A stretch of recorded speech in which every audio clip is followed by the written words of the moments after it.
This is Beth Bartleson reporting on Article Critique 1, Knowledge and Attitudes of ED Staff Before and After Implementation of the Emergency Nurse Practitioner Role.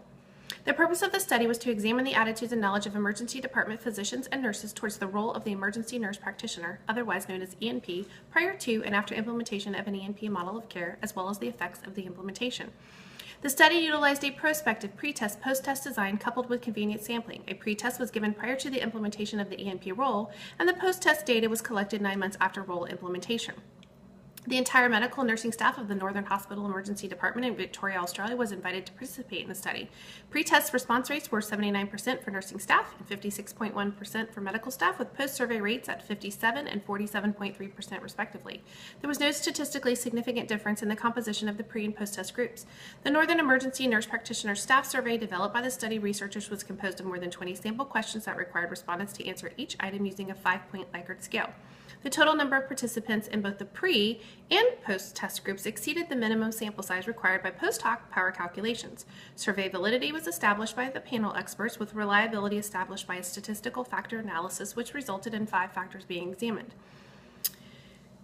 SPSS software for Windows 10.0 using descriptive statistics was used to quantify participants' employment characteristics. Equivalence of groups were established using chi-square, and after data was compared using Wilcoxon's signed ranks test. Survey responses were assigned in one of 3 categories: negative, neutral, and positive. The attitudes and knowledge of ED medical and nursing staff changed significantly during the ENP role implementation. Positive responses increased for all items examined, with all but 4 increases being statistically significant. Post-test results showed increases in ENP role function, as well as positive responses to emergency care provision, education of patients, referrals, prescribing, approval of certificates, and patient discharges. A major weakness of the study was that only 1 nurse practitioner candidate was employed during the study period, which may have resulted in evaluation results of that individual versus the evaluation of the ENP role itself. Sampling bias may have occurred because of the participants were self-selecting. However, that does not affect the statistical power of the study. In contrast, an advantage of the sampling method was that all staff was given the same opportunity to participate or not. Staffing attitudes and knowledge of the ENP role positively changed post-role implementation, even though it required a significant change in the ED work practices. The 4 items that did not show statistical significant increases, although responses were positive, were related to diagnostic imaging initiation, outpatient clinic referrals, ED team effectiveness, and emergency access to care.